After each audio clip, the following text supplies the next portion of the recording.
விழுது விழுது சாமி கும்பிட்றோமே, முருகா உனக்கு காது கேட்குமா? நான் பேசுகிறது உனக்கு கேட்குதா? அதுக்கு ஏதாச்சும் ஒரு இடத்துல நீ முடிவு பண்ணி எனக்கு நல்லது செய்வியா? இப்படின்னு சில பேருக்கு மனசில் குழப்பம் இருக்கும். முருகனுக்கு காது கேட்குமா?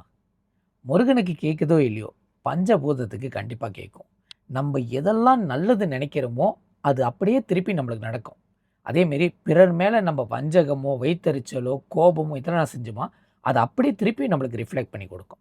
ஸோ அதனால தான் எப்போதுமே காலையில் எழுந்தாலும் சரி, தூங்க போகும்போதும் சரி, கண்டிப்பாக பாசிட்டிவிட்டி மைண்ட் செட்டோட தான் போகணும். வாழ்க்கையை அதுதான் மாற்றி அமைக்க போகுது. ஏன்னா மைண்ட் செட் நல்லா இருந்துச்சுன்னா எல்லாமே கரெக்டாக அமையும். மைண்ட் செட்டை எப்படி நல்லதாக வச்சுக்கிறது? கண்டிப்பாக நல்ல விஷயங்கள் கேட்கணும், நல்ல விஷயங்களை பார்க்கணும், நல்ல விஷயங்களை படிக்கணும், நல்ல விஷயங்களை பற்றி தெரிஞ்சுக்கணும், நல்ல விஷயத்து கூட எங்கேஜாக இருக்கணும். எப்போதுமே டபுள் ஸ்டாண்டர்டில் இருக்கக்கூடாது. அதாவது என் கூட்டாளெலாம் செஞ்சா, இல்லாட்டி நாங்கள் செஞ்சால் இப்படி தான் செய்வோம். ஆனால் பிறர்லாம் செஞ்சால் நாங்கள் ஜாயின் பண்ண மாட்டோம், நாங்கள் ஒதுங்கி நிற்போம்னு சொல்லிட்டு இந்தமாரி டபுள் ஸ்டாண்டர்ட் இருந்தால் கண்டிப்பாக அது உங்களுக்கு பேக் ஃபயர் தான் ஆகும். முருகருக்கு காது கேட்குதா இல்லையா? இது என்னோட தனிப்பட்ட வாழ்க்கையில் நடந்த ஒரு இன்சிடென்ட் பற்றி தான் ஷேர் பண்ண நினைக்கிறேன். ப்ரீவியஸோட எபிசோட் நான் சொல்லியிருப்பேன். 6 படையை 6 தடவை போகிறதுக்கு முருகரோட அருள் எனக்கு இருந்துச்சு. அவர் ஆசீர்வாதம் பண்ணார். 6 படையும் 6 தடவை எல்லா படைகள்லையும் 6 படை முருகனை தனிப்பட்ட முறையில் தரிசிக்கிறதுக்கு எனக்கு வாய்ப்பு கிடச்சி. இந்த 6வது தடவை திருச்செந்தூருக்கு போகும்போது திருச்செந்தூரில் இருக்கிற அந்த முருகர் என்னோட குரு மாதிரி நான் எடுத்துக்கிட்டேன். அவர்கிட்ட எனக்கு குருவாக இருந்து வழிகாட்டுப்பான்னு சொல்லிட்டு உன்னை நான் குருவாக எடுத்துக்கிறேன், மானசீக குருவாக ஏற்றிக்கிறேன் அப்படின்னு சொல்லி நான் அவர்கிட்ட இப்போதும் போகும்போது அவர்கிட்ட கேட்குறது உண்டு. அப்போ இந்த கடைசி 6வது முறையாக நான் போய் பார்க்கும்போது கோயில் வாசலை விட்டு வெளியே வரேன். அந்த ஒரு மண்டபம் இருக்கும். கோவில்லேருந்து வெளியாகிறதுக்கு ஒரு மண்டபம் மாதிரி இருக்கும். அந்த மண்டபத்தில் எப்போதும் வேண்டிட்டு வெளியாக சொல்லும். அதில் நான் போய் கேட்டுக்கிறேன்ப்பா, நான் 6 தடவை வந்துட்டேன், என்னோட பக்தியை நீ முழுசாக ஏற்றுக்கிறியா? நான் ஒரு உன்னோட அடியாராக இருக்கிறதுக்கு இல்லை, நான் ஒரு சேவகனாக கூட வேணாம், நான் உன்னோட அடிமைன்னு சொல்கிறதுக்கு கூட அந்த விஷயத்தை நீ ஏற்றுக்கிறியா? ஏதாச்சும் இருந்தால் சைன் பண்ணுங்க. என்ன சைன்னா, வெளியே இருக்கிற நான் மயிலை பார்க்காட்டி கூட பரவாயில்ல, மயில் சத்தம் கேட்டாலே போதும், நீ எனக்கு உத்தரவு கொடுத்துட்ட, நான் நீ வேண்டுறது, நீ பேசுறது, நீ செய்கிறது எல்லாமே நான் பார்த்துக்கிட்டு இருக்கேன், நான் கேட்டுக்கிட்டு இருக்கேன், நான் நீ சொல்கிற விஷயத்தெல்லாம் நான் ஜீவிக்க முடியுது, உன்னோட சிந்தனை என்ன இருக்கோ அது எனக்கு விளங்குது அப்படின்னு சொல்கிற மாதிரி இருந்தாலே எனக்கு போதும். அந்த ஒரு விஷயத்தை எண்ணத்தோடு வெளியே வரேன். கோபுரத்தில் மயில் இருந்துச்சு, கோயில் மேலே மயில் இருந்துச்சு. நான் சொன்னேன், ஐயா மயில் பார்த்துட்டேன், நீங்கள் 2 வாட்டி கத்தினாலே போதும், முருகர் நான் வேண்டிக்கிட்டது நடந்துருச்சு, கத்தினாலே போதும். ஆனால் நம்ப மாட்டீங்க, மயில் கத்தலை.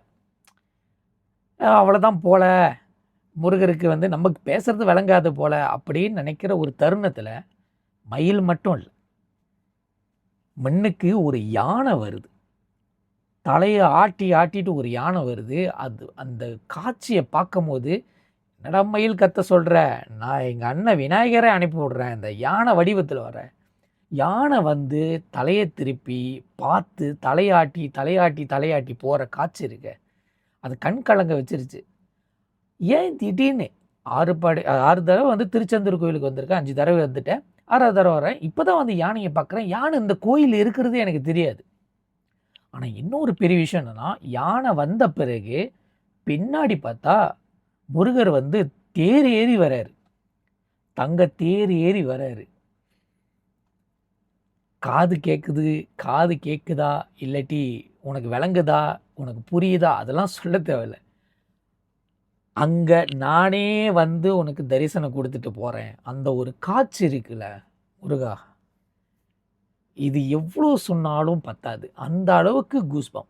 அந்த நேரத்தில் மயில் கத்த நான் என்ன நினச்சிக்கிட்டேன்னா, பெரும் பாக்கியம் அடைஞ்சிருக்கேன் அப்படின்னு சொல்கிறத ஒரு தவிர்த்து வச்சுருந்தா கூட நம்மளோட பெரிய பாக்கியசாலியெலாம் இருக்காங்க. அந்த இடத்துல எவ்வளோ பேர் இருப்பாங்க, அவங்களும் இந்த விஷயத்தை வேண்டி இருப்பாங்க.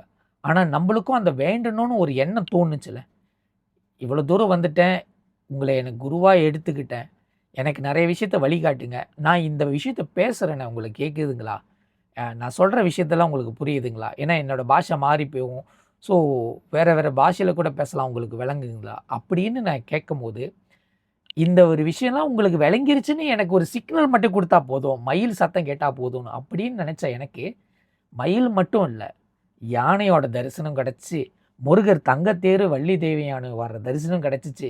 பிறகு மயில் சத்தமும் கிடச்சிச்சு. அதை விட ஒரு பெரிய பாக்கியம் இங்கே இருக்கும். எனக்கு அதுதான் வந்து ஒரு பெரிய கூஸ்பமாக இருந்துச்சு. இதில் வந்து நம்ம எதை நம்புகிறோமோ அது உண்மையாகவே இருந்துச்சுன்னா நடக்கிறது எல்லாமே நன்மையாகவே இருக்கும்.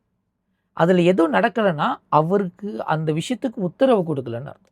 என்னோடய லைஃப்பில் கடந்த 6 வருஷத்தில் அப்ஸ் அண்ட் டவுன்ஸில் நிறைய விஷயம் எனக்கு நடக்கல. ஐயோ, இந்த வேலை இருந்தால் என் குடும்பம் பிழைக்குமே, ஐயா இந்த வேலை என்னை விட்டுட்டு போகுது அப்படின்னு நினச்சேன். 2020 கடந்த 13 வருஷம் தக்க வச்ச ஒரு வேலையை உங்களுக்கு வந்து எஸ்டிபிஎம்மில் வந்து நீங்கள் 5 பாடம் எடுக்கலை, 4 பாடம் தான் எடுத்தீங்கன்னு சொல்லிட்டு என்னை வேலையை விட்டு நீக்கினாங்க. அந்த வேலைக்கு 2 அந்த இனத்துக்காரர்களுக்கு வேலை வாய்ப்பு கொடுத்தாங்க. இது நினைக்கும் போது முடிஞ்சிருச்சு அப்படின்னு நினைக்கும் போது, நீ ஏன்டா வருத்தப்படுற, யாம் இருக்க பயமீன் முருகா, இதோட விட்டால் எனக்கு வேறு வழி இல்லைன்னு தெரியும் போது சோஷியல் மீடியா எனக்கு அறிமுகம் பண்ணி கொடுத்து, சோஷியல் மீடியாவில் வருமானத்தை கொடுத்து, வாழ்க்கையில் இருக்கிற தரத்தை வந்து இன்னும் உயரத்தினார் முருகர்.